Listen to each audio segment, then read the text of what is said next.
Authoritarian rule, command and control management, is dying. The knowledge economy is killing it, and a new generation of employees are there to dig its grave.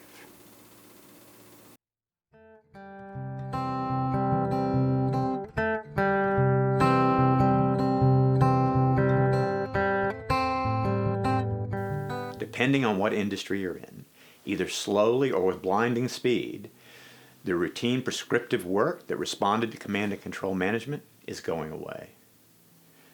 Those consistent, repeatable tasks that were the hallmark of much of the 20th century's efficiency movement are being replaced with automation, ever more intelligent automation.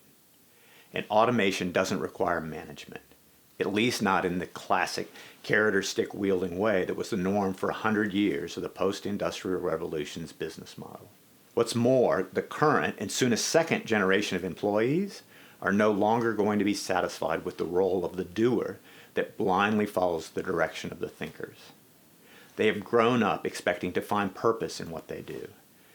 They want to be valued for their ideas. They want to find meaning in their work, meaning that transcends a simple paycheck. And if you don't provide it to them, they'll go find it somewhere else. Finally, in today's knowledge economy, businesses need to be constantly solving problems, adapting, experimenting if they're going to successfully compete in an ever-changing marketplace. And these are all activities that are far too dynamic to wait for commands, and they're too dispersed to effectively control. So that leaves the command and control manager with one set of parameters that move slowly enough to apply their thinking to: business outcomes. But if you wait for adverse business performance or customer sentiment to show up in your annual results, your balance sheet, or your shareholder value, then the profits are already gone and the customers are already lost. Authoritarian rule isn't dying because of some new age social contract. It's dying because the business environment where it was successful, where it was necessary, is dying. But that leaves a leadership void between an ever more dynamic business environment and the outcomes that you need to be a thriving business. And that void needs to be replaced by something that's more egalitarian yet structured, or it will be filled with self-interest. To relieve this sense of loss, this lack of direction, this rudderlessness, business leaders need to create an environment that's more democratic, more inclusive, one that's constantly learning from its execution and executing what it's learned.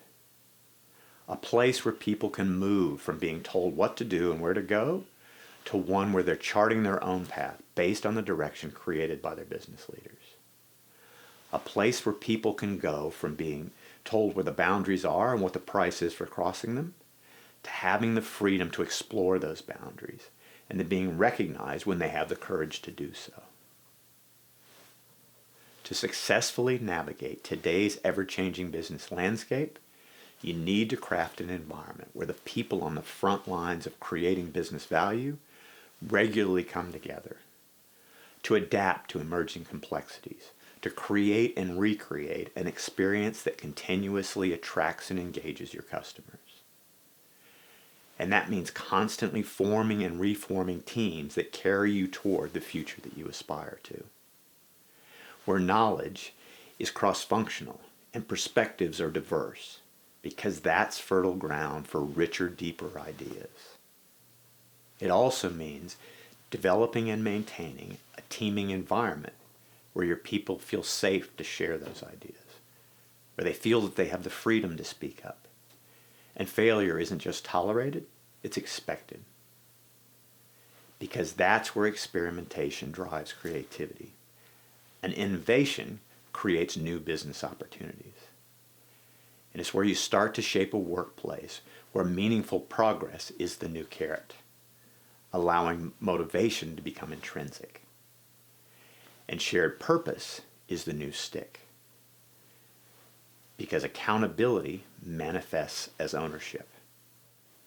To do this requires you to adopt a leadership mindset where authority is replaced with support, and control is replaced by thought-provoking questions.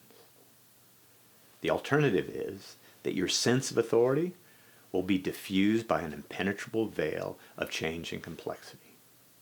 Your people's purpose will be self-interest, and their choices will be self-serving. And your organization's journey will be made up of dozens of strands all pulling in separate directions rather than being woven together and pulling in a common direction.